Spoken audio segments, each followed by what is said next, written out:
Donc en fait on est intervenu ici suite à un diagnostic qui a été prescrit par le service régional de l'archéologie de Midi-Pyrénées en raison d'un projet de travaux de la future route, donc de la déviation de la RD 802. On a effectué un diagnostic en 2014 donc, qui consistait en plusieurs sondages à peu près tous les 20 mètres réguliers pour détecter d'éventuels vestiges, sondages qui se sont révélés positifs. Donc on a effectué un rapport qu'on a remis au service régional de l'archéologie et qui, en fonction de ces résultats, a prescrit une fouille dans 3 secteurs tout le long de la déviation. Un premier sous le pont du Perret, donc sous le nouvel ouvrage d'art qui a été fait par le conseil départemental. Un second qui a été à peu près au milieu de la déviation, et puis un autre là derrière moi qui s'étend sur quasiment 1 hectare.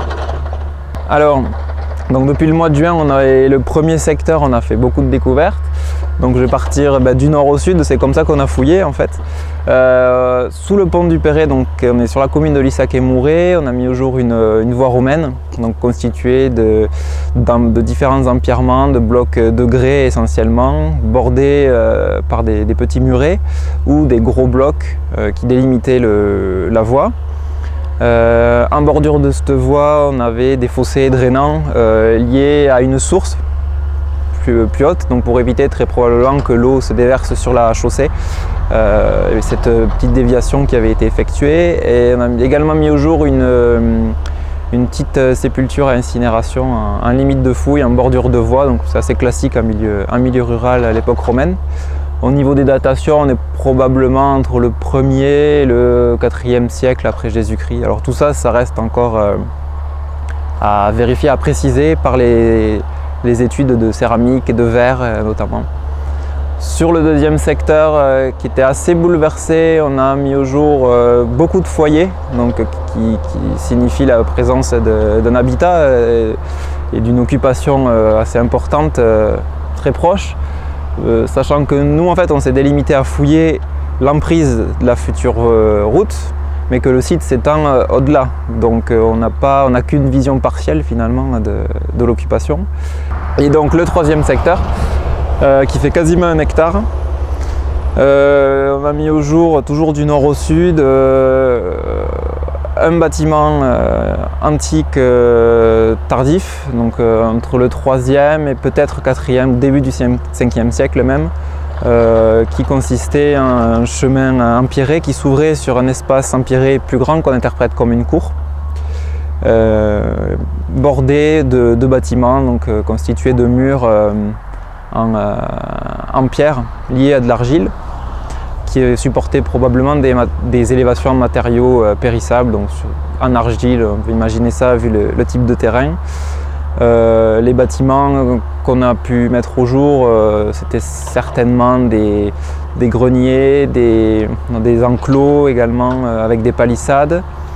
On a beaucoup de céramique et de verre dans des remblais de démolition, donc sur des réfections de cours par exemple, qui vont nous permettre de pouvoir dater assez précisément toutes ces choses.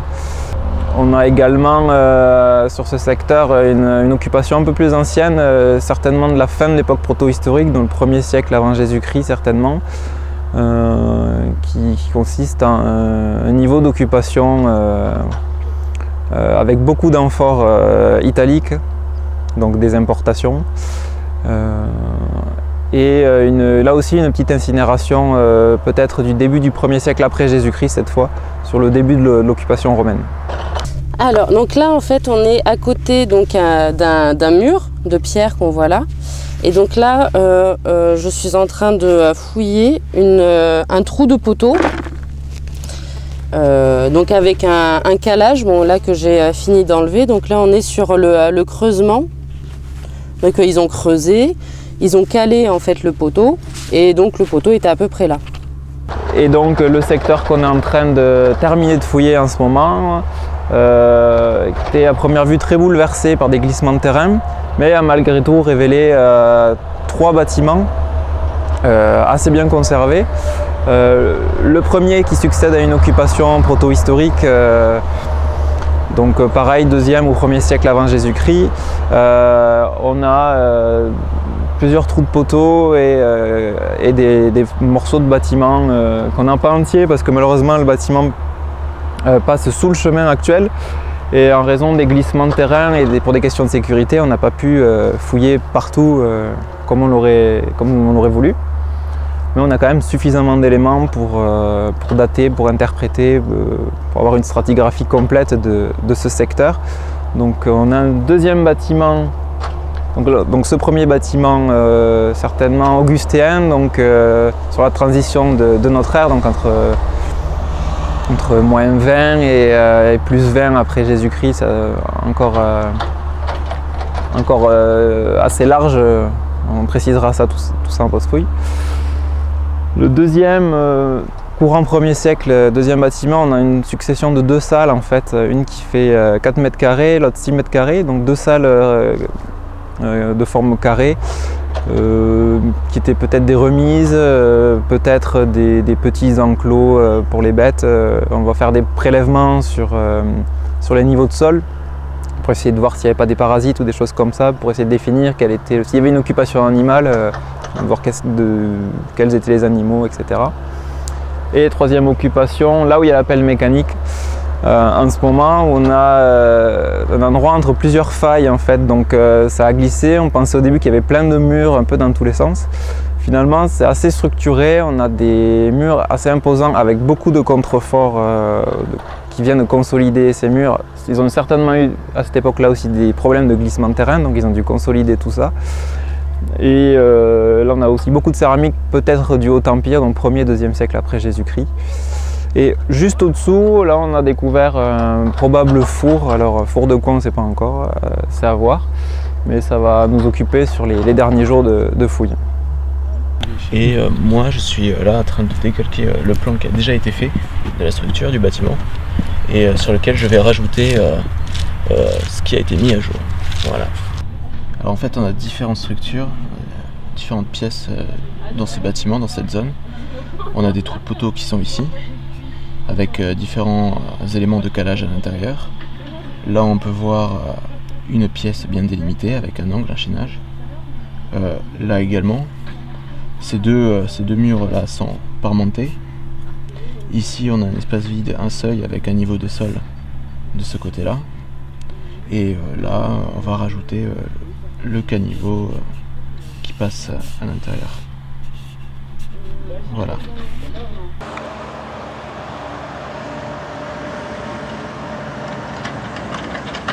Là on a un fragment d'amphore italique, donc on reconnaît sa provenance par sa pâte en fait, avec des petits grains noirs que vous avez de graines qui étaient de la pâte qui était fabriquée à la région de Pompéi. Là on a de la céramique sigillée, donc caractéristique de l'époque antique, avec un petit décor ici sur le bord. Alors sa provenance sera étudiée, peut-être de Millau ou de Montance. Là on a peut-être une céramique précoce, alors soit une sigillée, soit une copie de sigillée qui pourrait venir de Millau également, donc avec un petit décor. Et puis ensuite voilà des exemples de bols, d'assiettes, etc. Peut-être des productions locales avec différentes pâtes, différents modes de cuisson. C'est le reste d'un ancien caniveau, oui, où on voit encore un pied droit là, l'intérieur du caniveau, qui fonctionne avec des pierres de couverture à plate dessus. Et en coupe on le voit comme ça, enfin pour ce qu'on peut encore en voir d'ailleurs. C'est pas hyper évident. Voilà. Donc à l'issue de cette fouille, donc dès le mois de février, il y a un gros travail de post-fouille qui va être mis en place et qui aboutira au final dans quelques mois à un rapport qui sera remis au service régional de l'archéologie, auquel auront accès toutes personnes qui souhaiteront voir ces résultats Et résultat qu'on essaiera ensuite de diffuser par le biais d'articles ou de conférences. Pour l'occupation du IIIe siècle, l'occupation tardive, on a énormément d'éléments qui nous font penser à ce qu'on appelle une pars rustica de villa, c'est-à-dire la partie rustique liée à une exploitation rurale. Donc la pars rustica, c'est là où il y avait toutes les structures agraires liées donc à un habitat assez luxueux rural. Pourquoi on pense ça? C'est parce qu'on a trouvé dans les remblais de démolition sur les niveaux de cour quelques fragments d'enduit peint, des tesselles de mosaïque, des choses assez luxueuses qui n'ont rien à faire dans une ferme par exemple. Donc ça c'est certainement lié à villa. On avait des réseaux de villas qui sont bien connus maintenant dans les campagnes. Enfin, bien connus hormis dans cette partie du Lot, on n'a jamais fouillé de villa. Pour l'occupation du 1er siècle, en revanche, c'est plus difficile à dire. On a peut-être une des fermes, peut-être aussi c'est lié à des occupations plus importantes. On n'a pas suffisamment d'éléments avec le matériel archéologique pour avoir une interprétation catégorique de ce que c'était.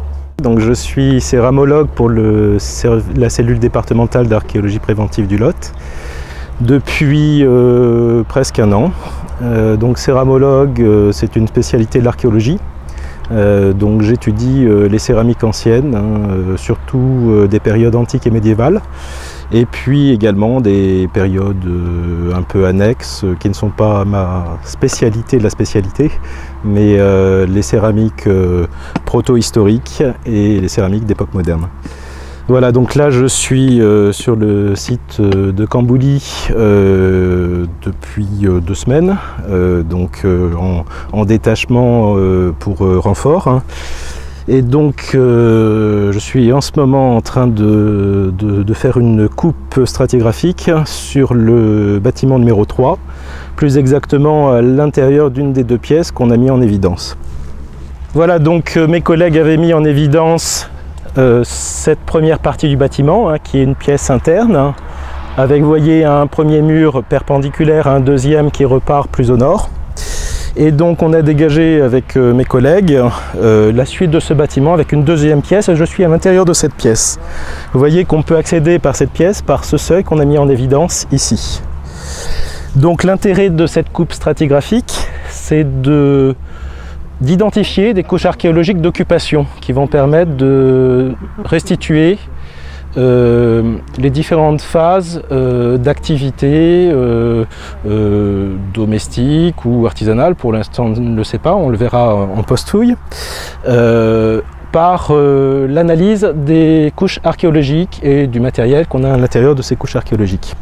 Je vais mettre en évidence plusieurs couches archéologiques. Là j'ai commencé à en tracer une qui est la couche la plus ancienne. En stratigraphie, on va essayer d'identifier les relations entre couches archéologiques, les plus anciennes, les plus récentes, quelles sont leurs relations d'antériorité, de postériorité. Donc là, cette première couche archéologique, la plus ancienne, avec de la céramique non tournée qui pourrait appartenir à la fin de l'époque gauloise, et donc sur une couche d'occupation qui est très argileuse, compacte, et au-dessus de cette couche, après cette première occupation, on va avoir une deuxième occupation avec une couche archéologique que je n'ai pas encore tracée, et puis ensuite une troisième et dernière couche d'occupation, avec entre chaque couche des niveaux de sol bien compacts, et donc la dernière couche d'occupation qui est à peu près similaire à la deuxième, mais dans laquelle on va pas retrouver de grès rubéfié, on va retrouver des céramiques un petit peu différentes, et puis toujours cette matrice argileuse, ce sédiment argileux, un peu meuble, qui permet de l'individualiser. Voilà, donc mon travail maintenant, donc après un petit nettoyage de cette coupe, ça sera de faire le relevé sur le relevé métrique, qui sera ensuite travaillé sur ordinateur par la suite en post-fouille. Voilà. Oui, alors la Gaule a été donc conquise par César, comme tout le monde sait, donc au 1er siècle avant Jésus-Christ, entre 58 et 51 avant notre ère. Il y a une structuration importante qui est faite sous l'empereur Auguste, donc qui a régné entre moins 27 et 14. À partir de là, oui, il y a tout un réseau de voies qui se met en place, mais qui succède probablement à un réseau de voies proto-historiques qui était déjà là avant. Donc on se déplaçait assez facilement d'une ville à l'autre. Alors après, on est assez loin de Cahors, qui était la capitale de la cité des Cadurques. Donc là, on est en territoire cadurque. Même si on est aussi très proche, on est aux confins de la cité des Rutènes, donc qui correspond grosso modo à l'Aveyron actuellement. On avait aussi tout un réseau d'agglomérations secondaires. Cité des Cadurques, on les connaît très mal, on connaît assez bien maintenant, enfin assez bien, relativement bien le vicus de Causa, donc c'était au sud de la cité des Cadurques, c'est dans le Tarn-et-Garonne actuellement. Le reste, il y avait certainement une agglomération secondaire à Carénac, peut-être une autre à Duravel. Voilà, on suppose ça par rapport à des documents anciens, mais on n'a pas trouvé précisément les agglomérations. Alors, il y en avait peut-être d'autres vers Figeac. On connaît très mal Figeac pour la période romaine encore. Et en plus de tout ça, il y avait une occupation rurale qui était forcément plus dense que ce qu'on connaît actuellement. On le voit ici, en fait, avant de faire le diagnostic, on ne savait pas du tout sur quoi on allait tomber. Et on est tombé sur une occupation importante qui a traversé l'Antiquité, et puis même depuis la proto-histoire.